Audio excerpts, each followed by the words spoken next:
آج آیت نمبر 54 سے ہمارا سبق شروع ہے، آیت نمبر 54 سورہ بقرہ۔ اور جب موسیٰ نے اپنی امت سے کہا، اے میری امت، بے شک تم نے بچھڑے کو معبود بنا کر اپنی جانوں پر ظلم کیا، بس تم اپنے پیدا کرنے والے کی طرف توبہ کرو، سو تم ایک دوسرے کو قتل کرو، تمہارے خالق کے نزدیک یہ تمہارے لیے زیادہ بہتر ہے، تو اس نے تمہاری توبہ قبول فرمائی، بے شک وہی بہت توبہ قبول کرنے والا بے حد رحم فرمانے والا ہے۔ گزشتہ جمعہ اسی پر اختتام ہوا تھا گفتگو کا کہ موسیٰ علیہ السلام جب طور پر گئے تو آپ کے بعد آپ کی قوم نے بچھڑے کی پوجا شروع کر دی۔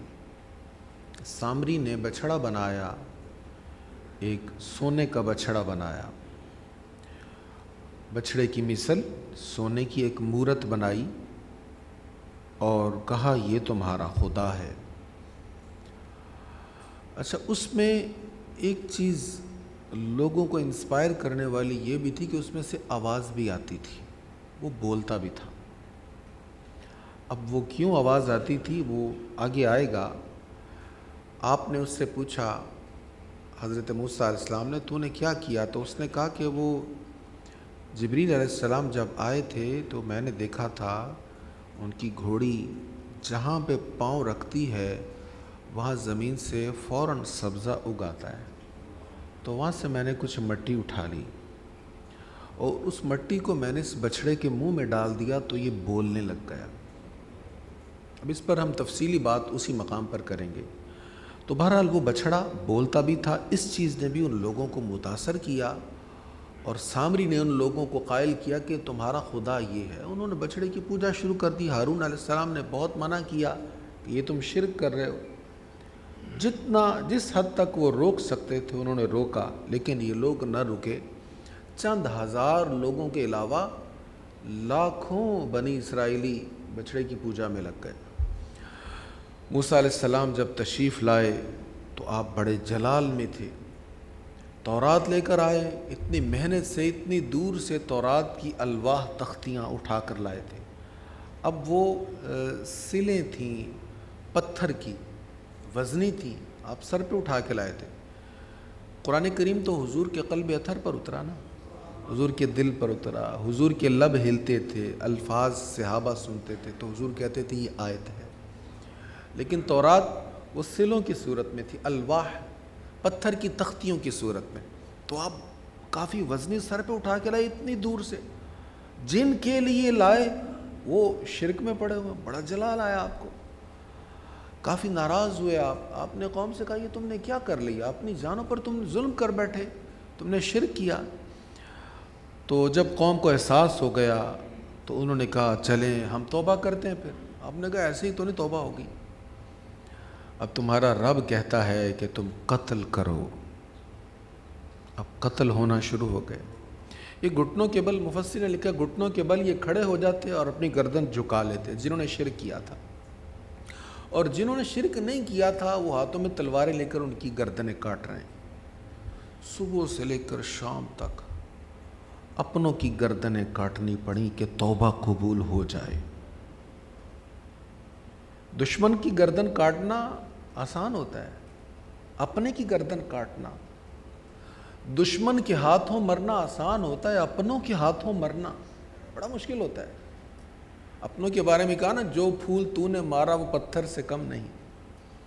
اب یہ سخت عذاب تھا ان کے لیے، لیکن وہ کہہ رہے تھے جو بھی ہے ایک بار توبہ قبول ہو جائے، معافی مل جائے۔ 70,000 بنی اسرائیل قتل ہو گئے، 70,000 لوگ، اتنے لوگ قتل ہوئے پڑے، ہر طرف یہ لوگ قتل ہوئے ہیں۔ شرک کیوں کیا تھا؟ موسیٰ علیہ السلام، ہارون علیہ السلام گڑ گڑا رہے، رو رہے، یا اللہ معاف کر دے، اتنے لوگ قتل ہو گئے، یا اللہ کرم فرما دے، معاف فرما دے۔ اب ان دونوں نے اللہ کریم کی بارگاہ میں دعا کی، عرض کی، اللہ تعالیٰ نے کرم فرمایا، معاف فرما دیا۔ اب تھے یہ لاکھوں، آپ سن چکے نا، جب وہاں سے نکلے تھے مصر سے تو 6 لاکھ تھے بنی اسرائیل کے لوگ، تو چند ہزار کے علاوہ سبھی شرک میں مبتلا ہو گئے تھے۔ لیکن 70,000 جب قتل ہوئے تو باقی جنہوں نے شرک کیا تھا ان کو بھی معافی مل گئی، جو قتل ہو گئے ان کو مقام شہادت دے دیا گیا، اس طرح ان کی معافی ہو گئی۔ یہاں پر اس مقام پر مفسرین نے اس بات کی طرف بڑی توجہ دلائی ہے کہ اے حضور کے غلاموں، اپنے نصیب پر ناز کرو، رشک کرو اپنے نصیب پر۔ ایک وہ دور تھا، پہلی قومیں گناہ کرتے تو چہرے بدل جاتے، کسی کے پیشانی پر لکھا ہوتا اس نے رات چھپ کر یہ گناہ کیا ہے، کسی کے گھر کی چوکھٹ پہ لکھ دیا جاتا کہ اس نے یہ گناہ کیا ہے، گناہ عیاں ہو جاتے، سب کے سامنے رسوائی ہو جاتی، اور پھر گناہ پر معافی کے لیے کیسے سخت احکام تھے کہ اپنی جانوں کو قتل کروانا پڑا۔ اور حضور کی امت کے لیے کیا حکم ہے کہ سچے دل سے رجوع اللہ کر لو۔ اچھا گناہ ہو گئے، معافی مانگ لی، رجوع اللہ کر لیا، پھر گناہ ہو گیا تو پھر آ جاؤ۔ اچھا یہ نہیں کہ پچھلی بار تمہیں معاف کیا تھا اب معافی نہیں ملے گی۔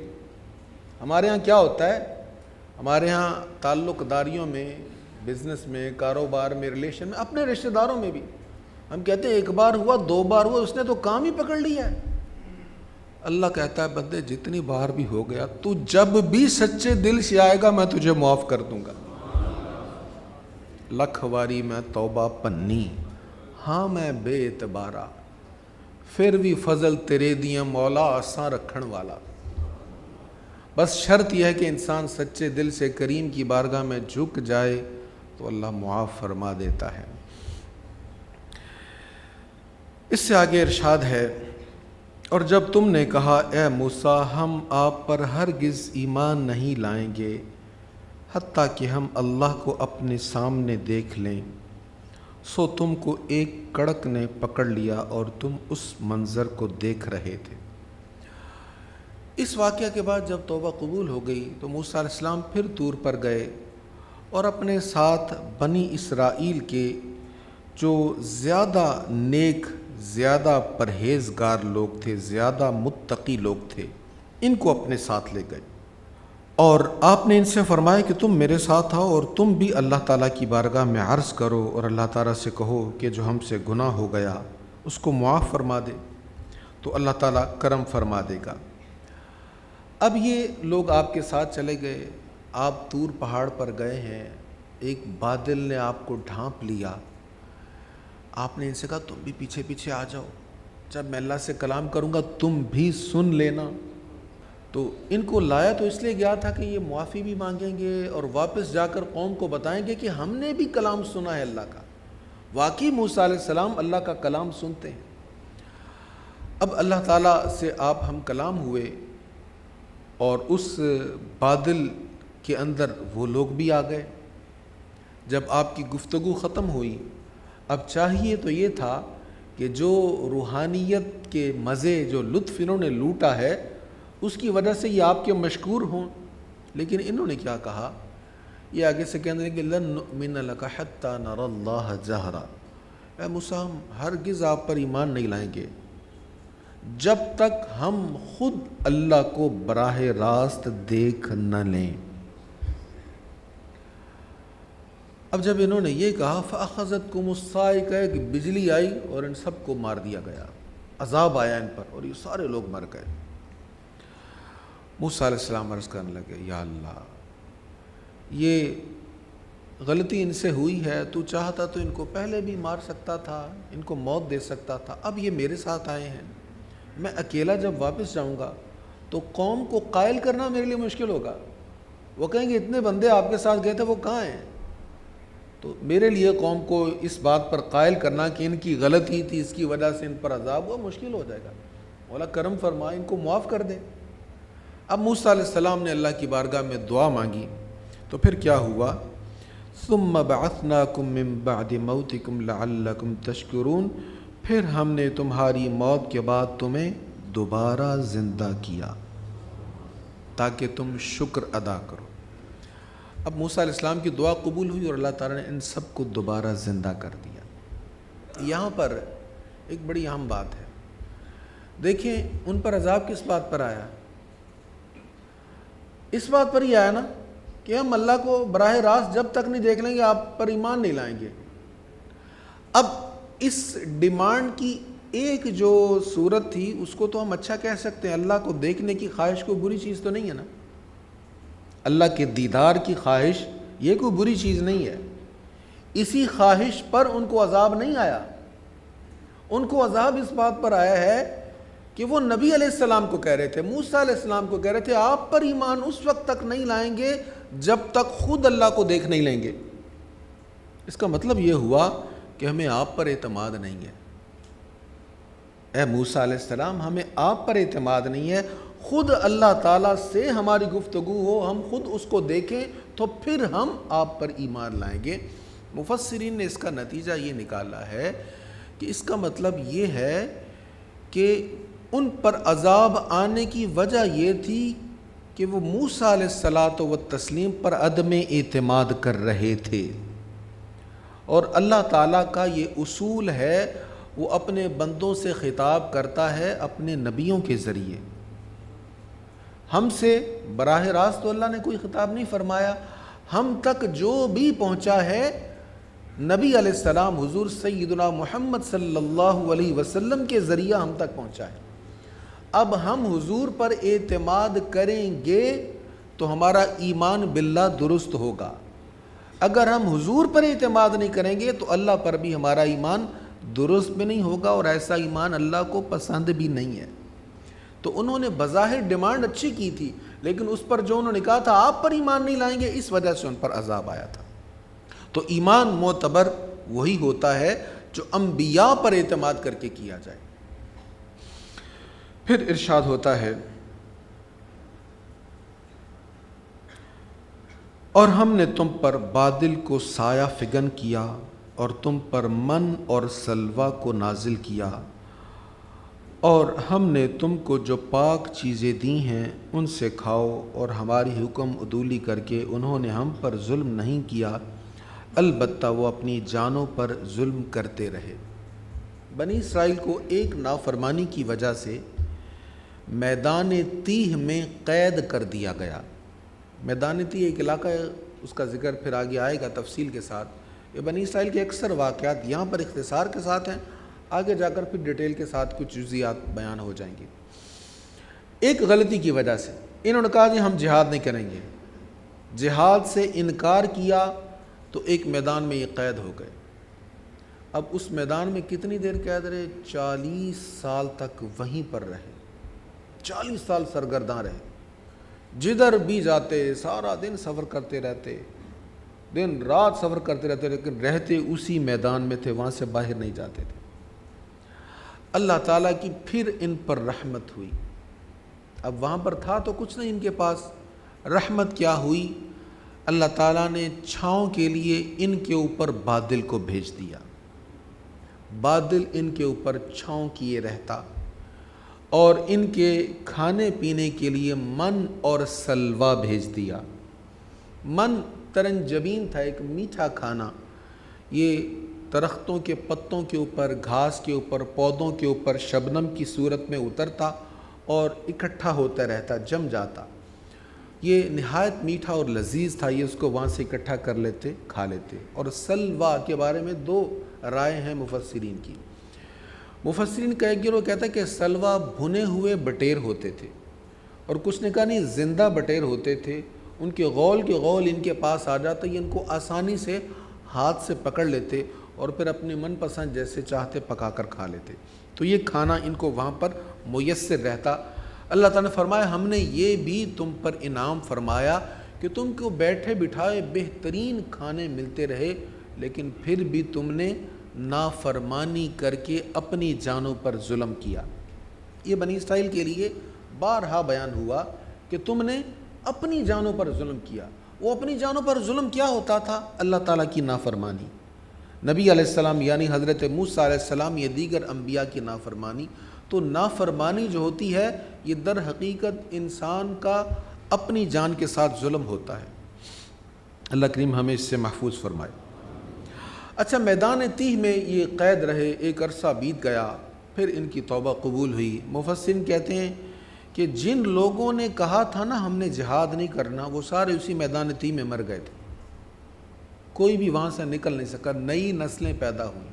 40 سال کا عرصہ بڑا طویل عرصہ ہوتا ہے، نئے لوگ پیدا ہوئے، پھر توبہ انہوں نے کی، تو پھر اللہ تعالیٰ نے حکم فرمایا کہ ٹھیک ہے آپ یہاں سے چلیں اور مسجد اقصیٰ والا علاقہ جو ہے بیت المقدس القدس، اس کی طرف نکلیں۔ تو پھر 40 سال کے بعد ان کو وہاں سے نکلنے کا حکم ہوا۔ اور جب ہم نے کہا اس شہر میں داخل ہو اور اس میں تم جہاں سے چاہو بلا روک ٹوک کھاؤ، اور دروازہ میں جھکتے ہوئے داخل ہونا، اور یہ کہو حطۃ، حطۃ اس کا مطلب ہے ہمارے گناہ معاف فرما، تو یہ کہتے ہوئے حطۃ کہتے ہوئے داخل ہو تو ہم تمہارے گناہ معاف کریں گے اور عن قریب نیکی کرنے والوں کو زیادہ اجر دیں گے۔ اب حکم یہ تھا القدس میں، فلسطین کی ارض میں، وہاں داخل ہو جائیں، اور جب دروازے سے اندر داخل ہونا ہے نا تو جھکتے ہوئے جانا ہے، بڑے ادب کے ساتھ۔ یہ انبیاء کی سرزمین ہے، یہاں کثیر انبیاء کے مزارات ہیں۔ اس شہر کی تکریم کرتے ہوئے عاجزی کے ساتھ جھکتے ہوئے داخل ہونا ہے، اور یہ کہتے جانا حطۃ حطۃ، یا اللہ معاف کر دے، یا اللہ معاف کر دے۔ تو تم اس طرح کرنا تو ہم تمہیں معاف کر دیں گے۔ امت محمدیہ کو بھی یہ نصیب ہوا نا کہ تم جاؤ جب حرم شریف میں تو لبیک کی صدائیں لگاتے جاؤ اور جھکتے ہوئے جاؤ، عاجزی کرتے ہوئے جاؤ، لا شریک لک لبیک کے ترانے بلند کرتے جاؤ۔ جیسے ہی کعبہ شریف پر نگاہ پڑے گی جو دعا مانگو کہ قبول ہو جائے گی، اور ہر قدم پر ڈھیروں اجر و ثواب ہے، بخشش ہے، مغفرت۔ انہیں ایسا ہی کہا گیا کہ تم ادب سے داخل ہو جاؤ، لیکن کیا ہوا؟ فبدل الذین ظلموا قولا غیر الذی قیل لهم، سو جو قول کہنے کے لیے ان سے کہا گیا تھا اس کو ظالموں نے بدل دیا، پس ہم نے ظالموں پر آسمان سے عذاب نازل کیا کیونکہ وہ فسق کرتے تھے۔ اب انہیں کہا گیا تھا حطۃ کہتے ہوئے جاؤ اور عاجزی سے جھکتے ہوئے جاؤ، تو جھکنے کی بجائے یہ سرین کے بل گھسٹتے ہوئے دروازوں سے اندر داخل ہو رہے ہیں، اور حطۃ کہنے کی بجائے کہہ رہے ہیں حنطۃ، نون کا بیچ میں اضافہ کر دیا۔ حطۃ کا معنی تھا یا اللہ ہمیں معاف کر دے، اور حنطۃ کا معنی تھا ہمیں دانہ چاہیے، ہمیں گندم چاہیے کھانے کے لیے۔ تو اس طرح جو انہیں کہا گیا تھا اس کا انہوں نے الٹ کر دیا، تو ان پر پھر عذاب آیا، اور عذاب کیا تھا؟ یہ لوگ طاعون میں گرفتار ہو گئے۔ طاعون کی وجہ سے ہزاروں بنی اسرائیلی جو تھے وہ مارے گئے۔ اس لیے حضور صلی اللہ علیہ وسلم کی حدیث ہے، یہ طاعون بیماری ہے اور یہ گزشتہ قوموں کے لیے آیا ہوا عذاب ہے۔ جس علاقہ میں طاعون پھیل جائے ادھر کا رخ نہ کرو، لیکن اگر تمہارے علاقہ میں طاعون پھیل جائے تو یہاں سے بھاگ کر نہ جاؤ۔ اس حدیث کی دونوں چیزیں بڑی اہم ہیں، جہاں طاعون پھیل گیا وہاں پر نہ جاؤ، اور تمہارے علاقے میں اگر پھیل گیا تو یہاں سے بھاگو نہ۔ اس کا مطلب یہ ہے کہ بیماری سے احتیاط بھی کرو، لیکن بھروسہ اللہ کی ذات پر ہی ہونا چاہیے۔ اگر تمہارے علاقے میں آ گیا ہے اب بھاگنے کی ضرورت نہیں ہے، یہیں پر رہو، اللہ نے چاہا تو یہاں پر بھی تم محفوظ رہو گے، اور اگر اللہ نے نہ چاہا تو تم بھاگ کر بھی جاؤ گے تو تم محفوظ نہیں رہو گے۔ ایسا قرآن کریم میں ایک واقعہ بھی ہے کہ وہ لوگ اپنا علاقہ چھوڑ کر گئے تو پھر وہ سارے کے سارے ہلاک ہو گئے، طاعون سے ڈر کر وہ بھاگ کر گئے تھے۔ تو اب ان لوگوں پر اس وجہ سے عذاب نازل ہوا کہ انہوں نے اللہ تعالیٰ کے حکم کی نافرمانی کی۔ پھر اسی میدان تیہ کا ہی ایک واقعہ بیان ہو رہا ہے، آیت نمبر 60 میں 60۔ اور جب موسیٰ نے اپنی امت کے لیے پانی طلب کیا تو ہم نے فرمایا اپنا عصا اس پتھر پر مارو، تو اس پتھر سے 12 چشمے پھوٹ پڑے۔ بے شک ہر گروہ نے اپنے پانی پینے کی جگہ کو جان لیا۔ اللہ کے رزق سے کھاؤ اور پیو اور زمین میں فساد کرتے ہوئے نہ پھرو۔ اب وہاں پر پانی کی طلب ہوئی، پانی نہیں ہے، دور دور تک پانی میسر نہیں ہے، تو اللہ تعالیٰ نے موسیٰ علیہ السلام کو حکم فرمایا کہ آپ اپنے عصا کو پتھر پر ماریں۔ ایک بڑی چٹان تھی، اس پر آپ نے عصا کو مارا تو آپ کے عصا کے لگنے سے اس میں سے 12 چشمے پھوٹ پڑے۔ اب آپ کی قوم کے 12 قبیلے تھے، تو وہ سب نے ایک ایک چشمہ لے لیا اور وہاں سے وہ سیراب ہوتے رہے۔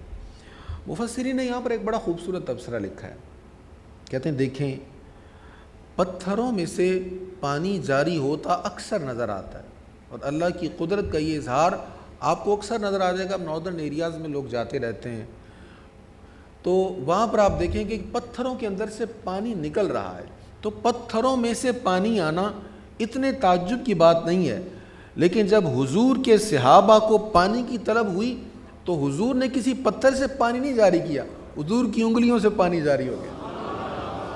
انگلیاں ہیں فیض پر ٹوٹے ہیں پیاسے جھوم کر، ندیاں پنجاب رحمت کی ہیں جاری واہ واہ۔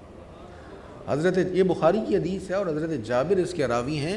ان سے پوچھا گیا کہ جناب کتنے لوگ تھے جنہوں نے انگلیوں سے نکلنے والے پانی کو پی لیا اور سارے سیراب ہو گئے؟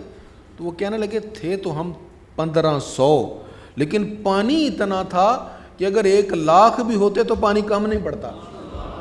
حضور پرنور صلی اللہ علیہ وسلم کو اللہ نے جو معجزہ عطا فرمایا سب سے نرالا، منفرد اور عظیم شان والا عطا فرمایا۔ اللہ ہمیں قرآن کریم کا فہم نصیب فرمائے۔ وآخر دعوایا ان الحمد للہ رب العالمین۔